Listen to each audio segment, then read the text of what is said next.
attacking properly is important when playing mallet instruments. And it's not quite the same as when you hit a drum. When you hit a drum, there's a bounce that happens. The head gives and the stick bounces back. Even when you hit a cymbal, there's a bounce effect because of the way the drumstick is made, and the head of the drumstick hits the cymbal and it wants to bounce back. There's no bounce effect when you hit the bar on a mallet instrument. And so if you think about what would make a good sound, ideal sound with the bar, if you hit it like a hammer, which in slow motion coming down and hitting it and coming back up, no matter how fast you do it, the mallet head stays on the bar for a bit longer than you really want.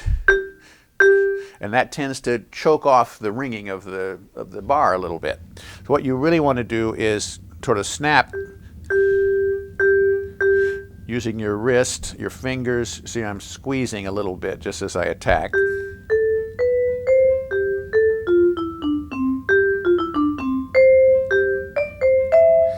That gives us a nice ping kind of sound.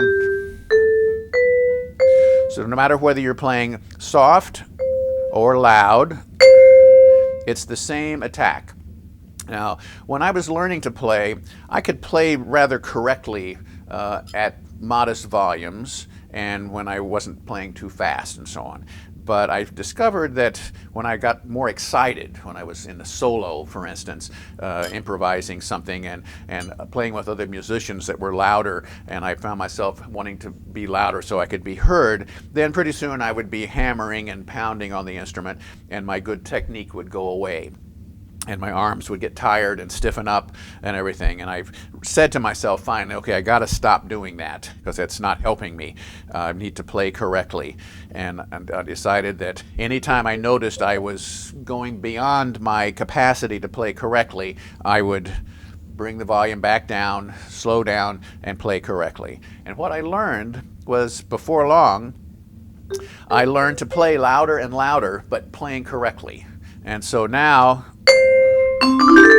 I can play very loud or very soft with the same attack and the same correct playing, and I can play all night without my arms getting tired or without stiffening up and so on.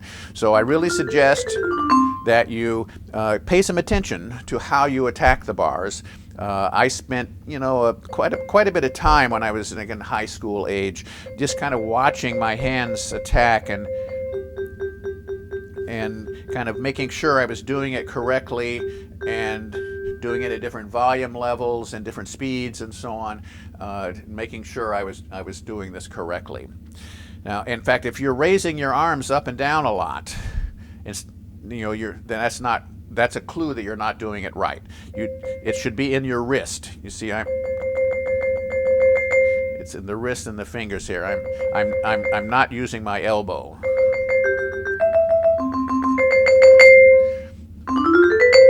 Now, you'll also notice that I don't get the mallets up very high.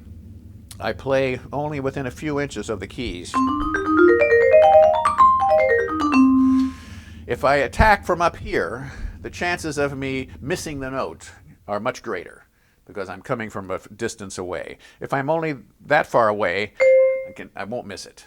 Even if I'm going from one end of the keyboard to another, it goes up in the air because I'm making an arc.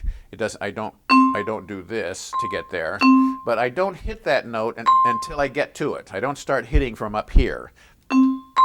I wait till I get there before I put the snap in my wrist, get the nice tone that I want, and also I'm close enough to it that I'm not going to miss it most of the time.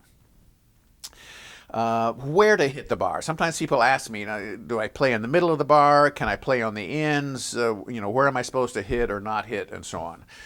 Of course, we all know that we don't hit where the string goes through the bar. That's called the nodal point, and the bar is dead at that point. Doesn't make much sound at all compared to hitting it in the middle or on the ends. With a good quality instrument, the sound is the same whether you hit it in the middle or the end. So a lot of passages really are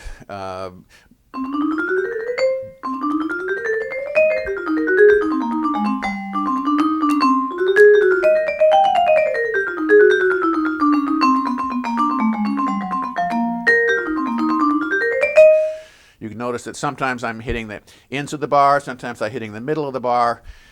I sort of tell myself, use any part of the bar that you want, as long as it's not where the string is. So depending on what's the most convenient placement as I make the melody line, it comes out to be on the ends sometimes, it comes out to be the middle sometimes. One player told me that he advised students to always play in the middle of the bar. And I thought, well, that's much too restricting, because it would make you have to reach much too far when making voicings and so on. For instance, this chromatic chords, are much more convenient to play on the ends of the bars. So use all the surfaces of the bar that are available to you. There is one more thing to point out, and that is on the lower notes, if you hit right in the middle of the bar, you can frequently get a high-pitched ping effect. I don't know whether that's, you're hearing this, through the video or not, but it's a much different tone than that. And that's because what's happening is, by hitting it exactly in the middle of the bar, it's making the bar vibrate, but it's also dividing the bar up and causing the two halves of the bar to vibrate separately, and that makes that, same note a couple of octaves higher kind of ring out, that harmonic. So when I'm at the low end of the instrument, I stay away from the center of the bar to get a full tone. In the middle register and the upper register, it doesn't really matter, the middle or the ends or wherever you hit it, as long as it isn't where the string goes through the bar.